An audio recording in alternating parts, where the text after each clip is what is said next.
Hello everybody, welcome to another ATech switch conversion workshop courtesy of Ron. I found an interesting youth lantern by Firefly at Walmart yesterday. Interesting because lights are always cool and it's got a push button. I thought, ooh, that's good, always nice to have a push button, right? So let's try to convert this guy. Move him out of the way, and here's one I have already opened up. As you can see, it has the one button on the front, and I have batteries in here already, so you can see, oh, it turns a nice bright white night light. It's got a fade effect, red, green, blue, and then party mode, which rotates through the different colors, and then click it again to go off. If you turn it on and then wait 2 seconds and then click it again, it goes off. So this, in addition to be a neat little night light, can be used to help teach cause and effect for folks who need it. The other nice thing about this is soft plastic. This is all airy soft plastic, and it's kind of designed to be an outdoor toy, like a mini camping thing. So it's kind of nice. Let's take a look at what you have to do to convert this thing. First thing is, well, take it out of the package and then remove the battery cover. I will tell you that removing the battery cover is probably the most annoying thing the first time, because it's so tight that you might have to use a screwdriver to pry it up. There's a little hanging thing here on it that you can move out of the way and then help pry it up. But I'll tell you, that is the hardest part of this conversion. Inside, it's going to be using 3 AA batteries. So I've got those out. Now, okay, how do we get into it? Real simple. There are 3 small Phillips head screws,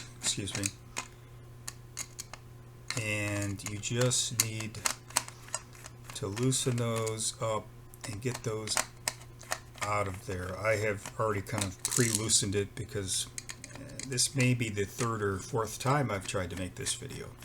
Something always interrupts. That's life, right? Well, aha. Let's see, let me get this other screw out before. Come on, little screw. Get on out of there. And I want you flying around. Put these screws over here.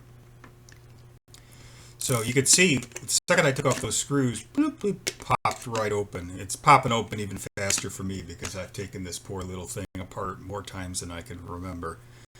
So that's the cool thing. Look, bloop, comes out like that. That's it. And this is the real exciting thing. Besides the push button, the momentary push button, which I think is super great for switch users. You don't have to hold it down. You don't need a latching button. But from a conversion standpoint, look at this great board. It's got everything labeled. Oh, battery minus, battery plus, key minus, key plus, which key stands for the switch. Goes down, there's a wire that goes down to the existing switch on the unit. You've got the black negative from the battery compartment. You've got the red positive from the battery compartment.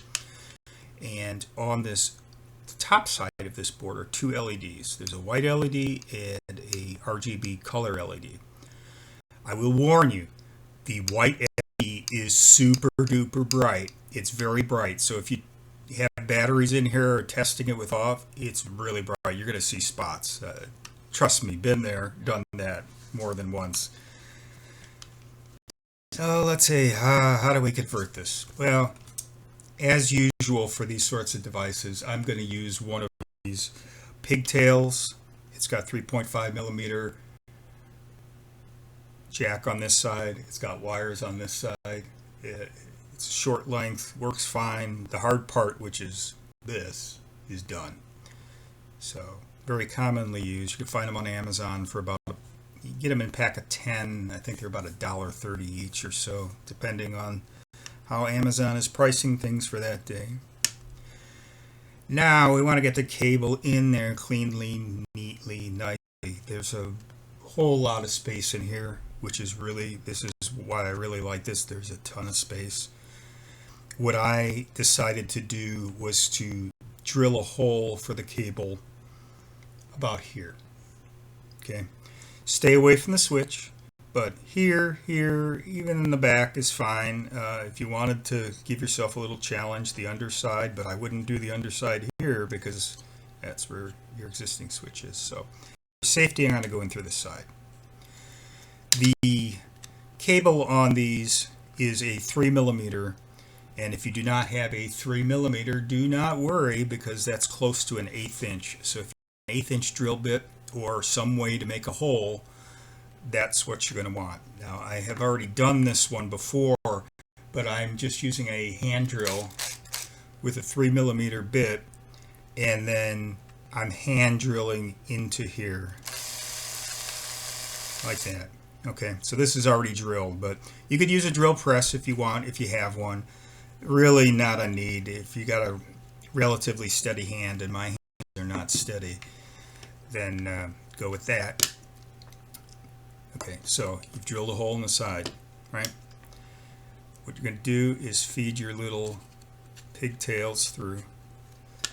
It's a little tight. You may need to widen up that hole a little bit. Just put your drill in there and wiggle it around a little bit. There's nothing scientific sometimes with this stuff. You just do what you need to do. So to wire up this little bugger, there are the 2 solder points there and there for the key, for the existing key, and we are going to be lazy and efficient and use what has been given to us. So I'm going to add a little, I'm going to heat up this joint a little bit, add a little more solder just to get some fresh solder in here. And I'm going to solder the red and the black to these contacts. Now, because I'm a little bit OCD, I am going to solder the black to the negative. And and you could be sloppy, say I'm being sloppy. And the red to the positive. For a simple switch like this, polarity does not matter. The red and the black switched, flip-flopped, doesn't matter. But it is good practice. Try to be consistent. Unlike me, who's not always consistent.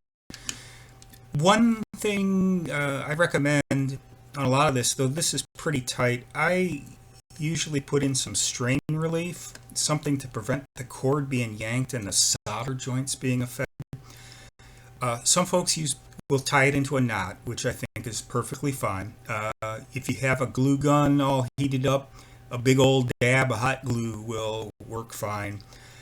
For tighter spaces, I use zipper cable ties, little tiny cheapo ones.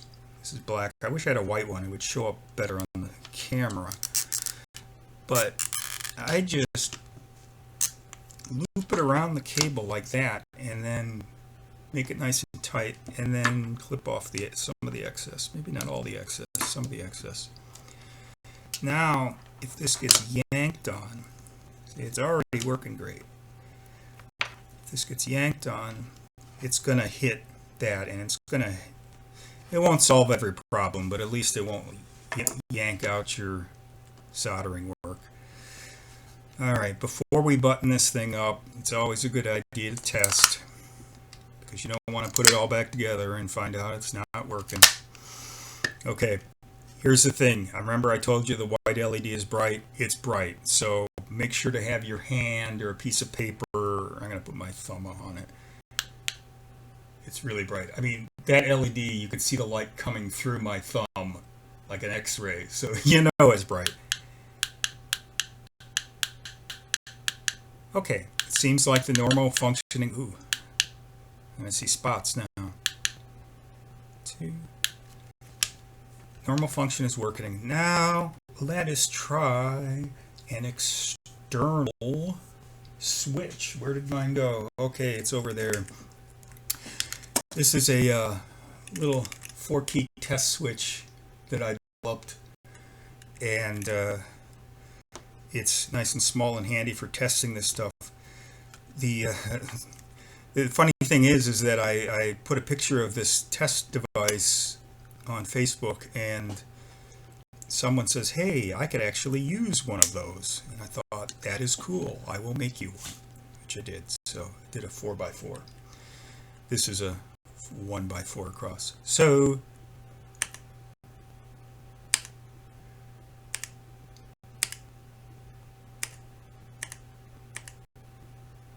there you go. See? Party mode, RGB. So sorry about that. Oh, this thing. That's why I tell you, be very careful or you're going to blind yourself. I'm going to take out the batteries. So now I tested that the existing switch works and the external works. So let me get that out of the way. Putting it back together is real easy. I will say there is a little tiny retaining nut that works with the battery pack. Good chances that this will fall out and annoy you very much.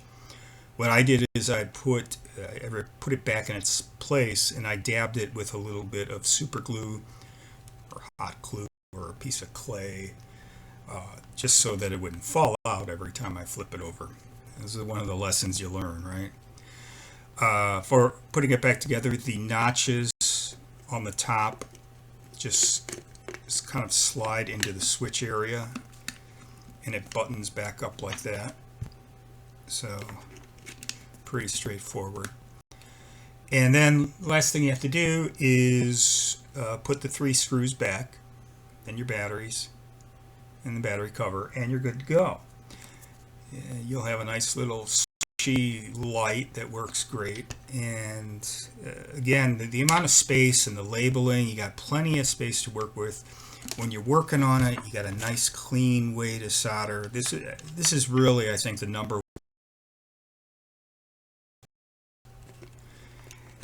And one other tip for something that always drives me nuts. Most of the time, the hardest part of these toys is reassembly with all the little screws. And you'll find that the screws love to fall off the screwdriver just when you need them to work. What I do is I take a little piece of clay. In this case, I'm using Loctite Fun-Tac mounting putty. You don't have to use this. You can get it at Walmart in the craft section. This package has lasted me about 5 years, so you aren't going to go through a lot of it. But helpful hint, just put some on the tip of the screw driver head and then kind of press the screw in, and voila, your screw will actually not fall off your screwdriver while you're putting it back together. And just repeat the process for the other two. So hopefully that little hint helps. Oh my goodness, how many little screws I've dropped. So give this one a try. It's about $10. I got it at Walmart, but I think you can get it elsewhere. You probably can get it online. A neat little device to practice your soldering and your ATech conversion to external switches. I hope you found this helpful, and I will be making more of these in the future.